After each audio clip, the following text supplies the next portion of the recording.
warahmatullahi wabarakatuh. Perkenalkan, saya Dea Rizka Amanda dengan NIM 01021118222705. Di sini saya akan membahas distorsi pasar dalam Islam. Tugas ini untuk memenuhi mata kuliah Ekonomi Mikro Islam.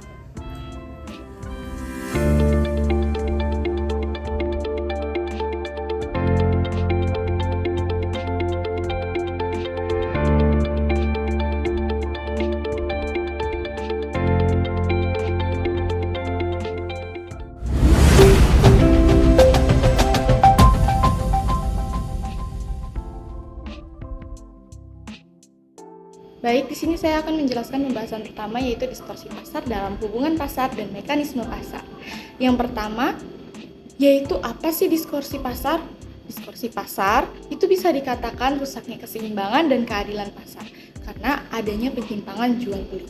Distorsi pasar bisa dikatakan rusaknya keseimbangan dan keadilan pasar. Mengapa demikian? Apakah ada hubungannya dengan pasar dan mekanisme pasar? Di sini saya akan membahasnya. Pasar adalah tempat bertemunya penjual dan pembeli untuk melakukan transaksi jual beli barang dan jasa. Dalam ekonomi Islam, pasar dijamin kebebasannya dan tidak boleh ada gangguan yang mengakibatkan rusaknya keseimbangan dan keadilan pasar. Pasar bebas menentukan cara-cara produksi dan harga berdasarkan kekuatan permintaan dan penawaran. Namun, pasar bebas juga bisa mengalami distorsi pasar atau penyimpangan yang menyebabkan terjadinya ketidakseimbangan dan ketidakadilan pasar. Dari sini kita ketahui bahwa adanya keterkaitan hubungan distorsi pasar dengan pasar dan mekanisme pasar. Mengenai mekanisme pasar, kita telah mengetahui bahwa dalam konsep Islam penentuan harga itu dilakukan oleh kekuatan-kekuatan pasar, yaitu kekuatan permintaan dan kekuatan penawaran. Pertemuan antara permintaan dan penawaran tersebut harus terjadi rela sama rela, suka sama suka, tidak terpaksa atau tertipu, atau tidak adanya kekeliruan objek.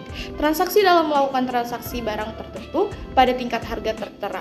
Dengan demikian, Islam menjamin pasar bebas di mana para pembeli dan para penjual bersaing satu sama lain dengan satu arus informasi yang berjalan lancar dalam kerangka keadilan, yakni tidak ada baik individu maupun kelompok, produsen maupun konsumen, apalagi pemerintah yang zolim atau dizolimi.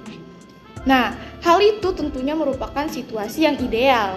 Namun, pada kenyataannya situasi ideal tersebut itu tidak selalu tercapai karena sering kali terjadi gangguan interupsi pada mekanisme pasar yang ideal ini. Lagi-lagi, distorsi. Gangguan ini bisa kita sebut dengan distorsi pasar. Pada garis besarnya, distorsi pasar itu yang mengganggu berjalannya mekanisme pasar secara alamiah, yang dimana hal ini menzolimi salah satu pihak yang bertransaksi, karena itu Islam melarangnya. Dari sini kita bisa lihat adanya hubungan distorsi pasar dengan mekanisme pasar.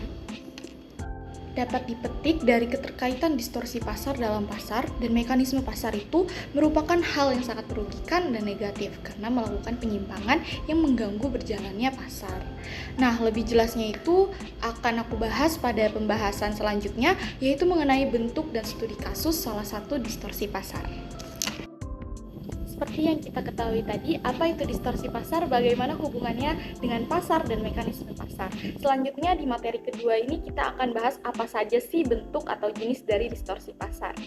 Ekonomi Islam mengidentifikasi 3 bentuk distorsi pasar. Yang pertama yaitu rekayasa permintaan dan penawaran.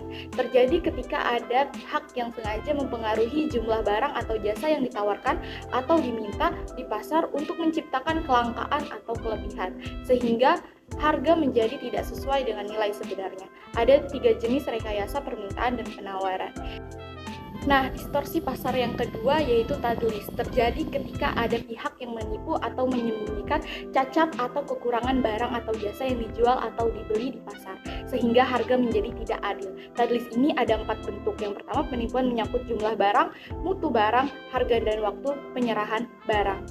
Dan ketiga yaitu ada taghrir, yaitu terjadi ketika ada pihak yang melakukan transaksi di pasar dengan ketidakpastian atau ketidaktahuan mengenai objek, harga, kualitas, kuantitas, waktu tempat, atau syarat-syarat transaksi.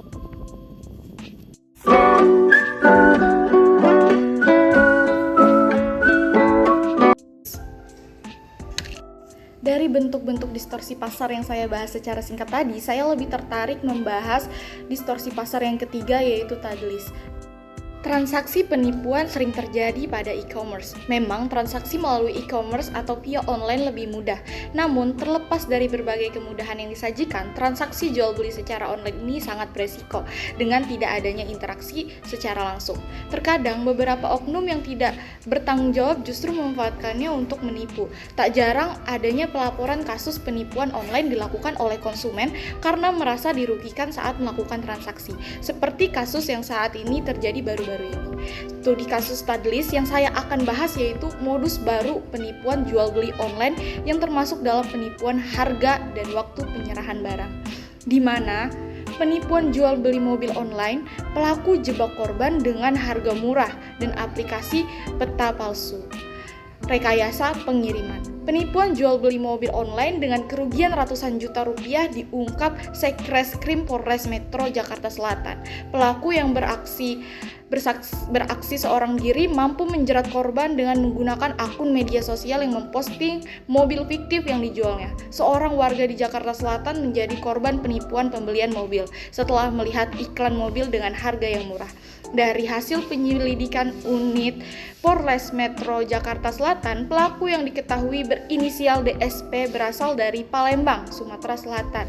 Modus pelaku juga terbilang baru karena selain menjual mobil dengan harga murah, pelaku juga memanfaatkan aplikasi peta palsu dan foto profil yang disuruhkan korban yang diminta mengecek kondisi mobil.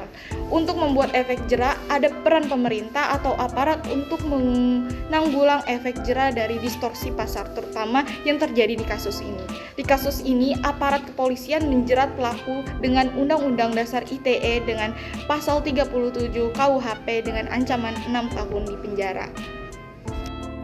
Analisis kasus tadi dalam perspektif Islam disebut dengan tadlis. Segala bentuk transaksi yang mengandung unsur penipuan secara tegas dilarang sebagaimana yang telah diatur dalam Quran Surat Al-An'am surat ke-6 ayat 152. Tak peduli dengan besarnya keuntungan yang didapat, tidak akan sebanding dengan keberkahan yang telah hilang. Upaya-upaya yang dilakukan untuk mengelabui pembeli inilah yang dapat dikategorikan ke dalam tadlis.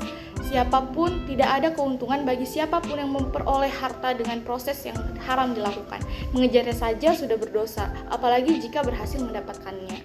Oleh karena itu, untuk menghindari tadlis, Islam mewajibkan terpenuhnya rukun dan syarat jual beli. Adapun rukun dan syarat dalam jual beli yaitu berakal, disadari, suka sama suka atau tidak terpaksa, tidak mubazir dan bali. Sedangkan objek jual beli juga memiliki syarat yaitu suci barangnya, ada manfaatnya, barang dan jasa tersebut dapat diserahkan dan melafazkan ijab dan qabul.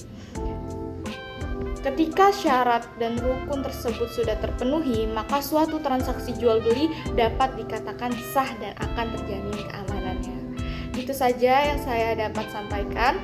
Kurang lebihnya mohon maaf. Wassalamualaikum warahmatullahi wabarakatuh.